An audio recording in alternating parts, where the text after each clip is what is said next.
Começa agora mais uma edição do programa Magnavita. O programa de hoje tem o prazer de receber aqui nos estúdios do Correio da Manhã, Paulo Jobim Filho. Trata-se de uma pessoa que tem uma longa trajetória de vida. O Jobim, como é conhecido muito pelos amigos, trata-se de uma referência, sobretudo na questão da honestidade no serviço público. Uma pessoa muito ligada ao nosso eterno ministro e líder Francisco Dornelles. Mas, Jobim, prazer enorme recebê-lo aqui no Correio da Manhã, aqui nos estúdios do jornal, também falando para a TVC, a TV Correio da Manhã, e tendo assim a oportunidade de conversar e trocar um pouco das impressões, porque você faz parte de uma geração, Jobim, como eu falei no início, que leva muito a sério o servir público, ser servidor público e construir uma carreira no serviço público. E hoje a gente sente que não há esse engajamento e, sobretudo, na questão da austeridade, da honestidade e, eu diria até, em pensar numa carreira de longo prazo. Vamos primeiro falar sobre esse orgulho de você poder hoje, aos 68 anos, olhar para trás e ver que tem uma carreira espetacular, intocável, sem nenhum tipo de mácula. Isso dá um orgulho muito grande, não? Mas a gente tem que agradecer a Deus, porque não é só, Magnavita, você ser cuidadoso, ter princípios. O Brasil é um campeão mundial em ações de improbidade. Tanto é que esse tema está em discussão hoje no Congresso Nacional. E a pessoa pode cometer um equívoco, um erro, ou por desconhecer, ou por fazer uma interpretação que não é correta, enfim, todos estão sujeitos. E existe a desonestidade, que aí é uma atitude criminosa. Eu acho que foi feito um tipo de ação muito genérica e pegou pessoas que lamentavelmente não sabiam exatamente que aquilo era ilegal, ou que havia um posicionamento contrário, enfim. E começou, então, a haver uma retração dos gestores, ou seja, as pessoas terem medo de gerir. Olha só. Então, eu tenho que todo dia dar graças a Deus, porque não respondo, e não respondi até hoje a nenhum tipo de inquérito ou processo. E eu te digo, tem que agradecer a Deus. Vai agradecer a Deus, mas, sobretudo, ter a experiência e a expertise, porque você começou muito cedo, né? Que história é essa? Me conta que você, na realidade, era oficial da Marinha, e você sai da Marinha porque passa no concurso para o Ministério da Fazenda e ia deixar de ser um recém-ingresso na Marinha e sair para ganhar como almirante. Como é que é essa? Na verdade, a Marinha... Aliás, foi um grupo enorme da sua turma que saiu. 30 oficiais que passaram no concurso. A Escola Naval é muito dura. Se estuda muito na Escola Naval. Eu me lembro as noitadas na escola estudando para as provas debaixo do chuveiro, quer dizer, o livro ali, o chuveiro aqui, para não dormir. Ou seja, se estuda muito, é muito sério os cursos da Escola Naval. Então, quando houve o concurso do Ministério da Fazenda, muitos oficiais fizeram, e numa bela manhã, 30 foram aprovados. E a remuneração era atraente, né? Era de almirantes. Entendeu? Quer dizer, não havia o que discutir. Você tinha quantos anos naquela época? Rapaz, eu sou ruim assim para dizer. Eu era garoto. Um garoto você é até hoje. Eu acho que essa linha do tempo, realmente, quem não consegue brincar com essa linha do tempo é porque está sempre com esse frescor seu. Agora, tem uma coisa curiosa, porque você tem uma trajetória, vamos entrar na sua vida profissional, mas nessa primeira introdução, você foi secretário de turismo, você é uma pessoa muito identificada com o Rio. Quando as pessoas descobrem que você é manauara, que você nasceu em Manaus, as pessoas tomam um susto. Me conta essa história. Aliás, é uma coisa interessantíssima, porque quando eu era ministro do governo Fernando Henrique, um dia o Fernando Henrique me chamou às pressas, disse, olha, você vem aqui rapidamente, então, lá no Palácio da Alvorada. Você era ministro do Trabalho, né? Era ministro do Trabalho. E aí eu pensei, deve ser para me informar que amanhã eu estou no DO. É o Diário Oficial, né? O Diário Oficial. E aí eu cheguei, sentei e ele falou, vem cá, Paulo, eu estou te chamando aqui por uma razão. Eu falei, qual é? Eu soube que você é amazonense. É verdade? Aí eu virei e falei, sim, presidente. Achei Poxa, uma coisa que... Eu sou amazonense, minha família é toda do Amazonas. Eu te explico o que é. Estão exigindo que eu coloque o ministro amazonense, que o Arthur Vigílio saiu, desincompatibilizou, e Manaus inteiro, o estado do Amazonas, que é um ministro amazonense. E eu digo, se eu for dar um ministro para cada estado, eu vou ter a maior turma de ministros da história do país. Mas me disseram, presidente, o senhor já tem. Já tem. Eu queria confirmar. Aí eu falei, é verdade. Ele falou, olha, eu vou anunciar que você é o nosso representante do Amazonas, é ministro do estado, amazonense e representante do Amazonas. Agora, você vai ter que fazer o seguinte, sexta, sábado, você vai estar aqui em Manaus, conversando com a classe política, fazendo inauguração, não vai me decepcionar. Falei, presidente, de jeito nenhum. Mas e você assim então, voltei ao Amazonas. Mas você assim faz aquela ponte que seu avô, que foi senador da República, fazia, né? Porque você, na realidade, é neto do Manuel Elísio Jobim, que foi um grande senador da República e o amazonense que tem uma trajetória política muito grande no Estado. Né? É verdade. Foi presidente da Comissão de Constituição e Justiça do Senado, foi um homem um visionário, uma pessoa extraordinária. Chegamos a ter um contato, eu ainda muito jovem, mas aprendi muito com ele. E a figura do senador como patriarca da família. Né? Exatamente. Seu pai também está na política, foi da política, foi deputado. Política, né? Foi deputado, depois de vários mandatos ele acabou como advogado da rede ferroviária, onde aí ele se especializou nas questões da rede ferroviária, mas nunca deixou de ter aquele olhar político para as coisas. Né? Eu queria mergulhar um pouco da sua trajetória profissional agora, ia falando um pouco da Receita Federal. Eu considero a Receita uma instituição, quer dizer, é um órgão, sobretudo um órgão de Estado, não é um órgão de governo, e você teve chance, porque você estava na Receita como auditor, e o Francisco Dornelles estava na Receita como secretário. Ele sobe e convida você para ser assessor especial. Mas me fala um pouco da sua trajetória até chegar a esse encontro com o Dornelles. E foi rápido, porque, a rigor, eu estava fazendo alguns trabalhos. A minha paixão é gestão. Ou seja, eu estudei gestão, fiz lá vários cursos de pós-graduação, acabei professor da Universidade de Brasília em gestão, ou seja, é a paixão da minha vida. E eu trabalhava muito nessa área dentro da Receita. Quando o Dornelles chegou, ele soube.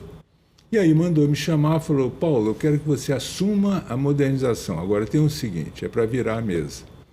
A Receita está muito parada, está muito estática, eu quero movimentar, eu quero dar gás à Receita. Estou chamando o Osíris de Azevedo Lopes Filho, que depois vira secretário. Vira secretário para mexer com a parte tributária. Então, um pensa tributo, o outro pensa gestão. Agora, vai em campo e carta branca. Foi aí que aconteceu uma coisa interessante. Essa época, era necessário divulgar muito o imposto de renda. Dizer quais eram os documentos, quais os procedimentos. Não vai dizer que você é o pai do Leão. É verdade.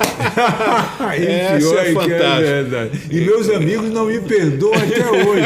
Outro dia eu tava... A figura do Leão, então, associada à Receita... Outro dia eles disseram assim, Paulo, a gente só te aceita porque... Vá lá, agora...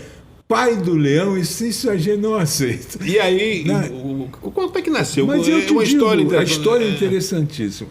O caso é o seguinte... A época de divulgação do imposto de renda é final de ano. Coincide com a época da propaganda do retalho. Produtos, tudo que é a época que as pessoas compram, tá certo?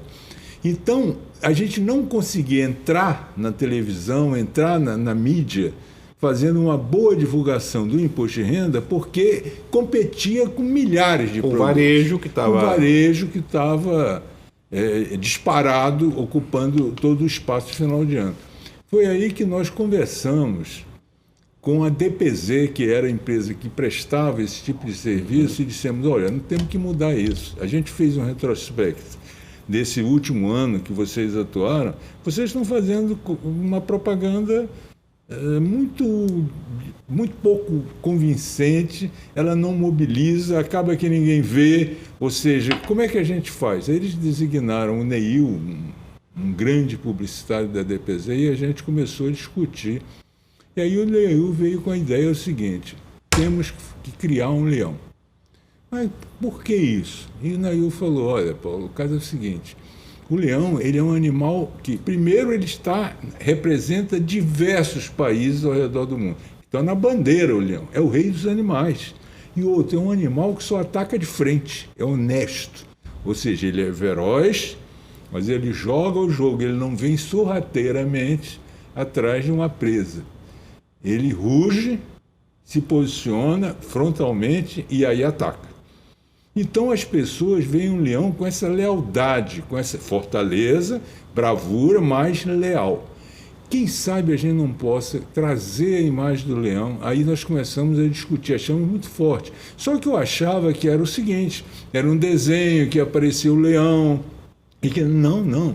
Ele falou: vamos fazer um leão mesmo, filmado num circo, com um domador que vai mostrar que o leão é uma pessoa, é um animal feroz, logo precisa ter cuidado, mas é honesto, é bom, é manso. Ou seja, ele não quer a parte do leão, ele quer apenas a parte que lhe cabe. E aí começamos a criar, no dia da gravação do primeiro filme, foi num circo, foi necessário, Magnavita, ficarem 3 fuzis prontos para, se houvesse algum tipo de reação do leão, teria que ser morto. O domador ficou apavorado, porque ele tinha que fazer uma filmagem com luz e tudo. Então, apesar de ter dado 10 quilos de carne para o leão, para ele comer e ficar com sono, ficar tranquilo, a filmagem foi muito... o estresse do ambiente. O estresse do ambiente. Muita gente. E aí começou a se filmar o leão mesmo. Ou seja, e termina, no primeiro filme, ele com o rosto colado com o rosto do leão, dizendo: olha, junte seus documentos, pegue os seus recibos, preencha suas declarações, fique tranquilo. E bota o rosto colado com o rosto do leão. E a propaganda cresceu, veio a restituição e foi um extraordinário sucesso. Só que a Associação de Fiscais não gostou muito lá pelas tantas. Porque essa história de o leão é bonzinho, o leão é manso, a pessoa entrava numa empresa para fazer uma fiscalização, lá vem o leão, não sei o quê. E as pessoas foram reclamar, dizer que não gostariam que o leão tivesse essa postura. Fosse honesto, fosse... Tudo bem, mas tá demais. E aí volta toda a conversa e botamos o leão mais bravo. Aí à noite o cara está dormindo e o leão passa pelo teto. Quer dizer... E aí aconteceu o contrário. Muita gente da sociedade achou que o leão ficou bravo demais. E a propaganda saiu do ar. E até hoje não tem mais propaganda oficial do leão. Mas virou um ícone do consciente coletivo. Ganhou um fenômeno. As melhores prêmios internacionais de mídia e de marketing. Foi o maior sucesso mundial, o leão. E vinculou o resto da vida à imagem da Receita ao leão. Que coisa, né? Pois é, João Brito. Esse tipo de compartilhamento, eu falo, essa proposta dessas conversas mais tranquilas e de resgatar, sem aquela questão do factual, do oba-oba, eu chamo isso aqui que nós vamos fazer de entrevistona, que a gente pode assistir daqui a alguns anos e ela vai estar completamente atual. Mas vamos voltar a você com o Dornelles. A importância, porque a associação do Dornelles à Receita também é um leão. É um leão. Ficou também eternamente como ele, o grande patriarca da instituição. Mas foi fruto do choque de gestão que ele deu? Também. Deixa eu te explicar, então. Não ficou numa propaganda do leão. Esse programa criou o canal verde e vermelho nas alfândegas, porque antigamente era o seguinte: eu vou fiscalizar você, mas não fiscalizo você. Com o canal verde e vermelho virou um sistema aleatório de fiscalização. Isso deu uma nova imagem da Receita nas aduanas. Depois teve um programa de desburocratização, onde a Receita foi um verdadeiro campeão de eliminação de documentos, exigências. Foi extraordinário sob o ponto de vista da imagem e do trabalho da Receita, porque ela olhou para o contribuinte. O atendimento ao público, porque eu quis acabar com as filas. Só que à época, observe, Magnavita, a coisa é interessante. À época você não tinha os recursos de informática que você tem hoje. Só que você fazia coisas do seguinte tipo: você dava o CPF ao contribuinte, mas ele tinha que ir buscar na Receita. Quando eu cheguei lá, vi isso. Filas imensas em torno das repartições da Receita. Eu falei, vamos acabar com isso. Vamos transferir para a rede bancária, fazer um convênio com os bancos, mas não se pensava ainda, e nem se tinha essas coisas, que era fazer um sistema... As ferramentas digitais que você tem hoje. Então, continuava a ter que pegar o documento. E até a coisa que eu achei muito engraçada. Uma vez eu fui a Belém do Pará, e depois, na volta, eu passei por Fortaleza. Eu ia passar 6 horas em Fortaleza por causa de uma questão de voo. E o superintendente Aldísio, que era um senhor extraordinário, uma pessoa notável, foi me buscar lá no aeroporto e falou, vem cá, essas 6 horas que você vai passar aí, eu queria que você fosse lá para o prédio da Receita para conhecer as pessoas, conversar, ver lá as inovações que nós estamos fazendo. Daí nós saímos e fomos para o prédio da Receita, aproveitando essa janela de 6 horas. E eu fiquei impressionado, porque um prédio, um sistema maravilhoso, e eu não vi filas. Não vi filas. Na volta, no aeroporto, o Aldísio falou, doutor Paulo, eu não posso deixar de falar uma coisa para o senhor. Sinceramente, eu não me perdoaria. Eu falei, o que é, Aldísio? Eu sei que o senhor luta contra as filas, quer acabar com as filas, detesta fila. Eu não podia lhe levar para conhecer o prédio da Receita Federal com fila. Então, o que é que eu fiz? Eu escondi a fila no porão. Ou seja, por isso que o senhor não viu a fila. Aí eu ri muito, né? Falei, mas Aldísio, não é por aí. Ele falou, não, eu já estou abrindo um convênio com os bancos, ou seja, elas vão de fato acabar. Mas foi o que eu tive a esse momento. Gentileza. Quando eu voltei, falei com o Dornelles, contei essa história que eu achei muito interessante, até pela honestidade de princípio dele. E o Dornelles falou, engraçado, toda vez que muda a política lá no Ceará, imediatamente, em qualquer lugar do Brasil, me pedem para mudar o superintendente, fazer isso, fazer aquilo. No Ceará entram adversários na política, assumem cargos, passam a ter poder político e todo mundo mantém o Aldísio. Agora eu sei por quê. Ele é um sábio. É um sábio. Agora, voltando ao Dornelles, a questão do dia a dia. Como é que era o dia a dia com o Dornelles? Olha, eu vou lhe dizer, um chefe implacável. Ou seja, uma pessoa que cobrava muito, super exigente, extremamente exigente, então não tinha... Passamos muitas noites rolando lá pelas salas, trabalhando noite adentro, principalmente numa crise que nós tivemos, e essa foi a ocasião ainda do Ministério, na gestão dele, do Ministério do Trabalho, foi quando houve uma decisão do Supremo Tribunal de fazer uma devolução, já transitado e julgado, para você devolver o dinheiro que as pessoas foram ilegalmente, vamos dizer, perderam em função dos planos Collor e Velão. Fernando Henrique ficou desesperado, porque disse, acabou o governo, eu vou entregar o governo falido, né? Porque como é que eu vou pagar esses valores e esse número enorme de pessoas numa decisão já transitada e julgada? O Dornelles pediu 15 dias a ele, reuniu o pessoal da Caixa, as assessorias e tudo, e concebeu um sistema em que em que as menores valores, as pessoas que quisessem fazer um acordo com a União fariam com deságio, ou seja, ele construiu uma solução de saída que o Fundo de Garantia continua até hoje muito bem, ou seja, não houve o que se esperava e as pessoas foram pagas, a Caixa fez um trabalho belíssimo de pagamento a uma multidão de pessoas e os deságios conseguiram compensar. Agora, esse casamento com o Dornelles seguiu adiante, quer dizer, você não ficou restrito só ao período dele na Receita, né? Você foi secretário executivo dele em alguns ministérios. Foi em 2 ministérios. Num ministério.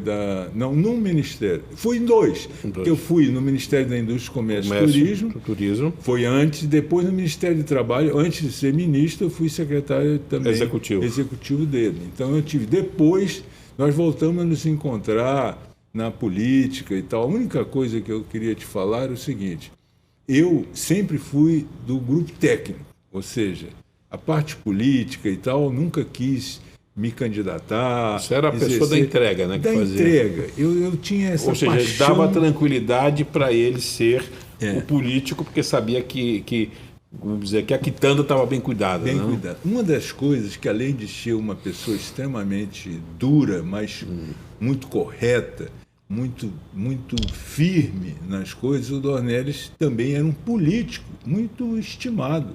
Até porque a classe política dizia, o Dornelles diz sim é sim, não é não. Ou seja, não existe aquele vamos ver e de repente muda o que foi combinado. Ou seja, não também é resposta. É resposta.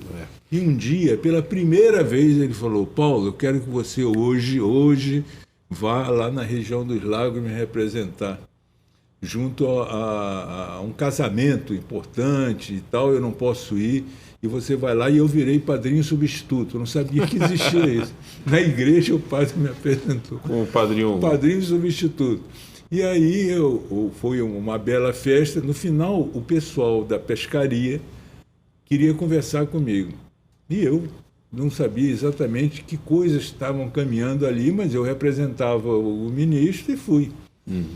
Quando cheguei lá, eles me apresentaram várias reivindicações e eu aprovei todas. Porque achei que eram corretas. E normal, eu falei, não, então tá ok. Quando eu voltei, os Dornelles queriam me matar, né? Eu não podia, isso não pode, isso eu não sabia. Resultado, nunca mais ele te mandou... me mandou para nada político. Agora, Paulo, voltando também a essa questão da experiência pública, você foi secretário de administração do Eduardo Paes durante 6 anos. E depois você teve a chance de ser o secretário não só de turismo, fez um belo trabalho, restaurou o Conselho Municipal de Turismo, como também você foi secretário do Transporte do Crivella. Como é que foi essa experiência na gestão municipal? Olha, foi uma experiência extraordinária, porque meu passado era todo de governo federal.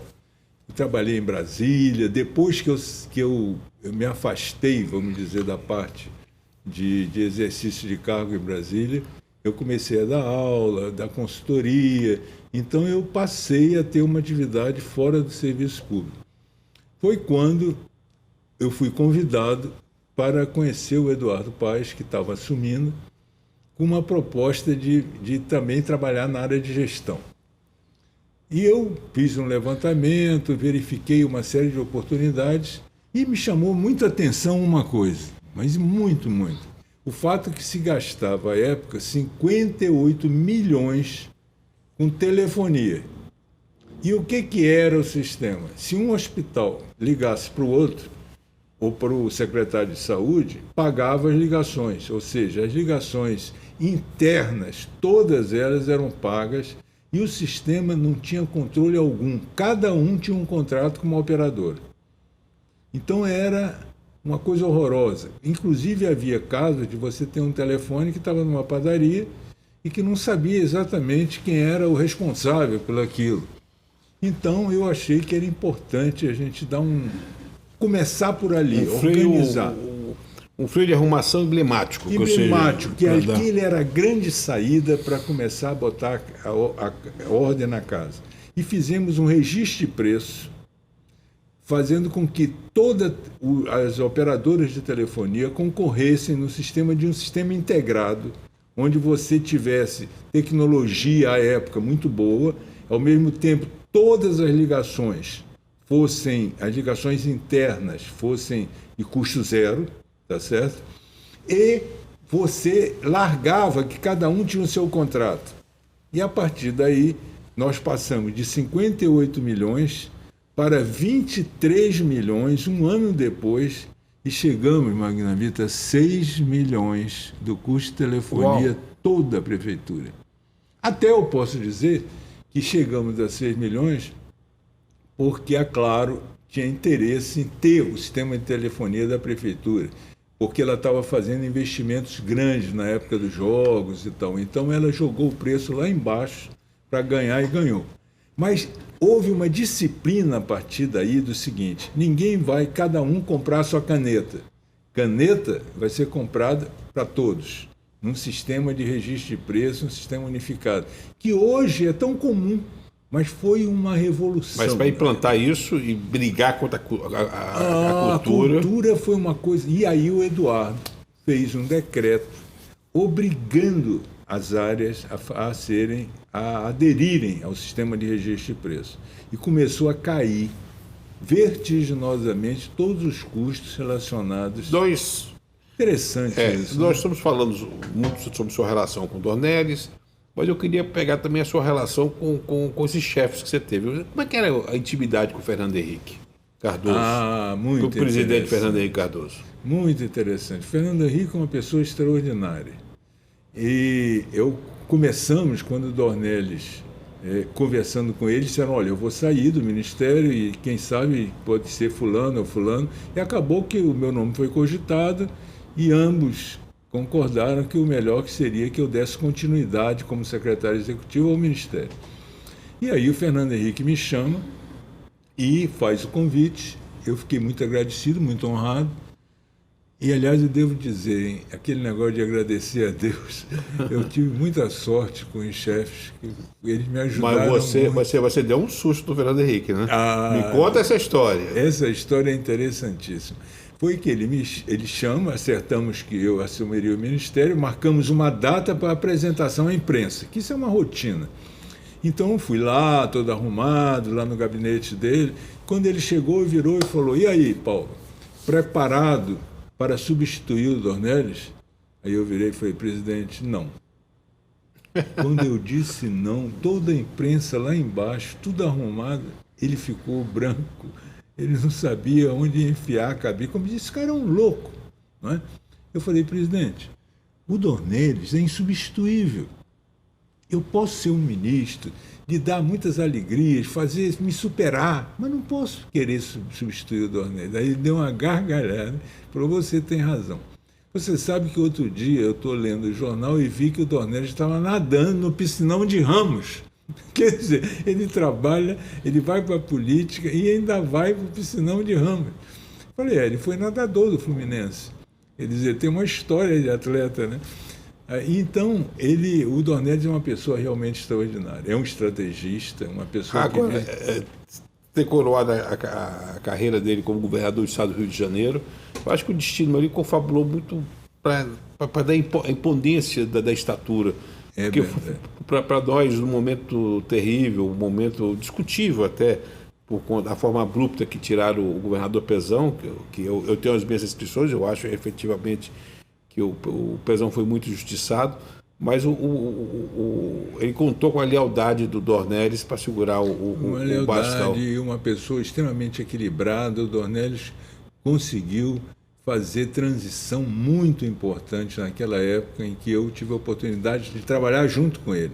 Eu era assessor dele nessa época e vi como o Dornelles conseguiu, veio o sistema de recuperação fiscal que ele concebeu, uma série de saídas para o Rio de Janeiro, muito importante. Mostrar essa importância dele, porque nós estávamos no fundo do poço. No fundo do poço. E ele conseguiu construir uma solução política de saída que segurou a questão do Rio de Janeiro por um bom tempo. Ou seja, o Dornelles tem uma contribuição extraordinária sob o ponto de vista de um mandatário. E a diferença de idade entre você e Eduardo Paes? Como é que foi essa química sua com o Eduardo Paes?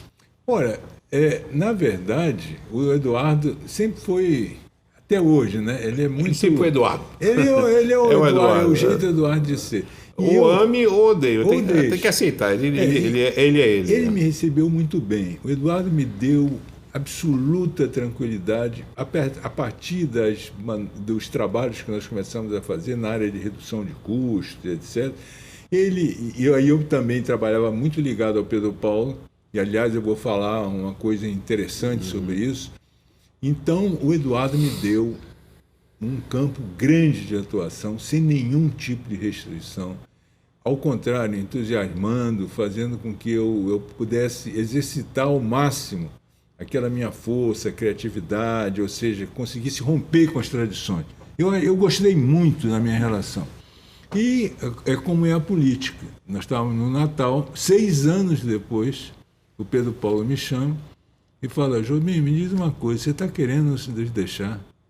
Aí eu virei e falei: olha, Pedro, não estou sabendo não, eu acho que é a forma mais elegante que eu já vi de receber um bilhete. Um bilhete vermelho. Um bilhete vermelho, porque eu não estou sabendo. Ele falou: não, é que me ligaram, o Dornelles, dizendo que gostariam de dispor, que você trabalhasse no governo do Estado, enfim. Ele me consultou sobre isso. E aí conversamos e eu descobri, a véspera do Natal, que eu já ia embora da prefeitura. Pois. Como fui mesmo para a SEASA, que foi uma oportunidade Mas você foi convocado, né? Convocado. Isso eu não tinha...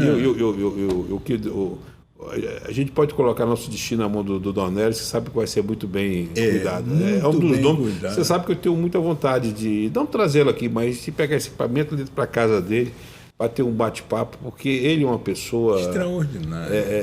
E para conversar com ele, o que ele vivenciou e o que ele não pode contar, então. E o que ele não pode contar. Essa. Mas eu queria agora falar sobre Marcelo Crivella, que você foi secretário. O Pedro Paulo, você foi na SEASA. À época, uma das coisas que mais me chamaram a atenção na gestão de Eduardo Paes no Rio, aquela época de 2009 para frente, foi um trabalho que o Pedro Paulo fazia em duas áreas. Uma era um acordo de resultados. O que era isso? Você tinha um planejamento extremamente bem estruturado da prefeitura, onde você tinha metas por áreas. E você ganhava algum tipo de retribuição dependendo de se você atingisse ou não aquelas metas e em que grau você estaria atingindo. Então, a prefeitura se mobilizou em torno de resultados que eram enormes em termos de desempenho. E isso na máquina pública é muito difícil. Não tem, Magnavito. Ou seja, hoje não se fala nisso. Ou seja, aí vamos chegar à questão da reforma. O Pedro Paulo fez isso, que foi uma coisa que funcionou de forma extraordinária, porque as pessoas lutavam por resultados, por metas, porque além de atingirem o resultado e ter o ganho, vamos dizer, psicológico da vitória, tinha também algum tipo de retribuição financeira. Mas como as empresas grandes fazem, ou seja, se você produz, você recebe, existe sempre algum tipo. E o Pedro Paulo tocou isso com grande sabedoria. E criou um outro programa chamado Líderes Cariocas. O que é o Líderes Carioca? Formar uma geração capaz de trabalhar, difundir boas práticas, gerenciar, liderar uma geração de vanguarda no funcionalismo. Aí eu te pergunto, que dê isso hoje? Você vê reformas que são para cortar, vamos dizer, justas, por sinal, de cortar os penduricalhos, ou seja, de remunerações que não são corretas, questão de teto, etc. Isso está cheio. E o lado produtivo, quer dizer. Agora, o lado de criar talentos, desenvolver talentos e remunerar por desempenho, que também é o outro lado da moeda, acabou. Ninguém fala em reforma administrativa sobre isso. Alô, meu deputado Pedro Paulo, grande espectador nosso. Que aí belo trabalho. Não vão inventar moda, é só olhar para trás. Na Receita Federal, voltando ainda à questão da Receita, nós fizemos um trabalho lá chamado Líderes também Tributários, que no caso era o treinamento de administradores tributários, o TAT. Treinamos, Magnavita, 400 funcionários da Receita para serem líderes, gestores, lá no início. Um trabalho em que nós deixamos eles na ESAF, na Escola Fazendária, durante um mês, com os melhores caras da área comportamental, para fazê-los entender a questão do relacionamento interpessoal, da motivação, da liderança, e quebrar aquele tabu. Isso é olhar para o futuro, quer dizer, olhar para você futuro. olhar Nós e fizemos preparar. Lá embaixo. E um dia eu estava já fora da Receita, eu estava no aeroporto de Congonhas, encontrei uma colega minha, e ela disse: "Ô, Paulo, que maravilha te encontrar, você não sabe que até hoje eu nunca vi um programa maravilhoso igual o TAT. Passamos 30 dias dentro da escola, com os melhores consultores. Esse programa mudou a minha vida, Paulo. Eu até me separei. Aí eu falei, espera aí. Eu não queria tanto. E o Crivella como... Bom, aí voltamos ao Eduardo. E depois o Crivella. O Crivella é uma pessoa amena, uma pessoa extremamente... ouve, uma pessoa muito delicada, uma pessoa muito competente. O Crivella é um engenheiro de mão cheia.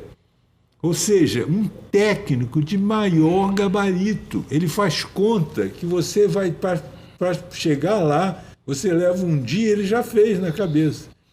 Uma pessoa de ótima formação, muito correto, também incentivando, só que tem o estilo dele, que é diferente do estilo do Eduardo. Eu posso dizer que eu tive a melhor das impressões trabalhando com ambos. Sempre me respeitaram, me motivaram, foram pessoas extremamente corretas que eu tenho a maior admiração. Hoje eles estão em campos políticos opostos. Eu, como lhe disse, eu não sou político, mas eu sempre agradeço de ter tido essas oportunidades enormes. Em termos de vida, assim, Paulo, me conta um pouco do seu princípio. O que sempre norteou sua vida? Qual foi o grande rumo? Capacitação, é claro, você procurou estudar... sempre mestrado, lia debaixo do chuveiro, estudava. E depois eu fui professor da Universidade do Brasil. Isso queria dizer. Qual o grande norte da persona? Eu até Paulo devo Jobim dizer o seguinte, Maria Vida, trabalhar. Ou seja, eu amo o trabalho. Eu trabalhei desde garoto. Novinho, eu já trabalhava, ajudava. O meu avô saía, meu pai saía pelo interior do Amazonas e eu acompanhava ele, muito criança ainda, né?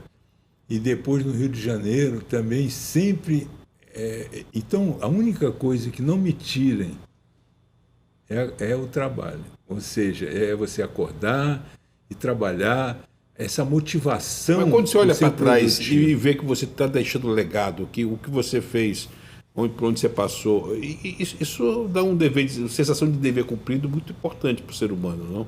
Olha, eu te digo, isso é verdade, mas a gente tem que ter uma humildade de ver que nada disso é por acaso. Eu tive equipes da melhor qualidade, tá certo? Eu trabalhei com chefes que me motivaram de forma honesta, me colocaram, vamos dizer, os desafios, os melhores que você possa imaginar. Então, na realidade, eu não posso dizer que eu deixei um legado, que eu deixei uma contribuição. Eu dou graças a Deus de ter participado de projetos que hoje me orgulho e acho que... Agora, Paulo, eu queria pegar também dentro do aspecto pessoal, porque uma das coisas que tocam o ser humano, quando ele tem um cargo, secretário, ministro... Primeiro, ele perde o nome, vira senhor secretário, senhor ministro. Segundo, sendo ministro, ele não abre mais portas. Sempre a porta está alguém abrindo a porta para ele. E aquela coisa, ter o jatinho à disposição, o helicóptero à disposição, está no bastidor do poder. Como é que é passar por isso sem se embriagar e mantendo o pé no chão? Como é que você passou por isso? Olha, não deixar a vaidade tomar conta. Eu sempre me controlei muito nesse sentido, até porque, como eu te disse o seguinte, você sempre soube quem eram os seus amigos de verdade e quem eram os amigos do ministro? Você sempre procurou... Tive muitas decepções. O ser humano é muito imperfeito, né? Basta dizer que, logo que eu saí do ministério, um mês depois, houve um grande churrasco lá em Brasília, onde eu tinha pessoas que trabalharam comigo e meu nome foi esquecido, se não fui convidado. Coisa que era tão simples, um gesto, né? Então, as pessoas... É muito duro isso, você perceber que seus amigos, as pessoas que conviveram com você, que trabalharam, que de alguma forma deveriam te conhecer melhor, elas estão muito ligadas à questão do poder. Você sabe que quando eu tinha 25 anos, eu era diretor do Jornal da Bahia, morava numa casa muito boa, fiz um aniversário, e eu tinha uma coluna diária no Jornal da Bahia, e estava lá uma festa de aniversário, o governador de estado, o secretário. Eu virei para o Carlos Barral, que era o dono do Jornal da Bahia na época, e disse: "Seu Barral, muito obrigado pela festa que o seu jornal está me proporcionando. Porque meus amigos, esse e aquele outro. Aquela turma que está ali está toda pelo prestígio do Jornal da Bahia na época." É muito importante ter esse pé no chão, né? É importante saber, porque isso passa. Ou seja, o poder... Aquela coisa do Eduardo Portela, está ministro, não ser ministro. Está ministro e não ser ministro. Ou seja, se você não souber administrar isso bem, você entra num processo de fuga. Como eu lhe disse, a única coisa que hoje me causa mal-estar é o que eu queria ser mais acionado. Eu queria ter mais desafios. Porque você tem muito a contribuir. Um garoto, 68 anos... Então, na verdade, isso me chama. Uhum. E aí eu queria até te falar sobre algumas coisas que eu não consigo largar. Por exemplo, o turismo. A mosquinha ficou você. Ficou. O turismo é maravilhoso. O turismo então, é impressionante. É impressionante. E agora eu estou até trabalhando, finalizando um artigo sobre a questão de legalização do jogo. Porque o Paulo Jobim escreve no Correio da Manhã e tem muito orgulho de ter as contribuições. São textos pensados com uma carpintaria fantástica, com princípio, meio e fim. A gente tem muito orgulho, Paulo, de ter você entre os colaboradores do Correio da Manhã. E eu tenho muito orgulho de estar junto a um jornal que você deu um toque estratégico extraordinário. Ou seja, o Correio está retomando a sua posição de ser um jornal onde se discute a boa política, sabe? Onde a política ela é tratada de uma forma interessante, produtiva. Então eu tenho muita admiração por você, Magna Bita, e pelo Correio, de ter essa ligação com esse jornal que está crescendo muito rapidamente. É recíproco. E esse artigo que você estava terminando? Eu estou exatamente agora terminando. E é uma área que alguns amigos meus, como o Daniel Homem de Carvalho, vão adorar. Para você ver, eu estou escrevendo sobre a questão de regularização dos jogos de azar no Brasil. Em 1946, no governo Eurico Gaspar Dutra, o jogo foi proibido no Brasil sob o ponto de vista puramente fundamentalmente de princípios religiosos e de princípios morais. Ou seja, é uma coisa que não se deve praticar. É uma questão de credo. Resultado, 46 anos, já vamos ter 75 anos que o Brasil está fora desse mercado mundial de proporções. Quase 3 gerações. Quase 3 gerações. E agora a Câmara de Deputados retoma um projeto que é, através de uma iniciativa da Comissão de Turismo da Câmara, para rediscutir a questão do marco regulatório, retomar o projeto do marco regulatório, que há 5 anos está parado em relação desse projeto que eu me referi, ou seja, de regularização do jogo, e agora está sendo retomado. Então, parece que é para valer, né? Porque o presidente da República acredita que isso é algo que é fundamental para o turismo. É fundamental. E daí eu descrevo nesse artigo as entrelinhas, os grupos, a forma de pensar no assunto e até os países que estão ao lado do Brasil ou não em relação à legalização. Eu vou pedir para você aumentar a frequência desses artigos seus para depois, a cada ano, a gente fazer a condensação e pela editora do Correio da Manhã e botar isso num livrinho aí, num livro para todo mundo. Que beleza. Paulo, nós estamos chegando ao final da entrevista. É muito importante a gente falar sobre o jogo, porque eu, particularmente, tenho alguns modelos, como é o caso de Portugal, onde o jogo oxigena o turismo. Mas eu queria falar de uma grande paixão sua, que é o Rio de Janeiro, porque você chegou aqui novinho, você se identificou. Aliás, o ser Jobim no Rio de Janeiro, todo mundo pensa que você é parede do Dr. Jobim, fica aí, até abre portas, facilita. Quando você pousa aqui do Galeão, na realidade você está pousando no aeroporto que tem o seu sobrenome. Qual é essa relação sua com o Rio? Como é que você vê o potencial do Rio? O Rio tem um potencial extraordinário do ponto de vista turístico.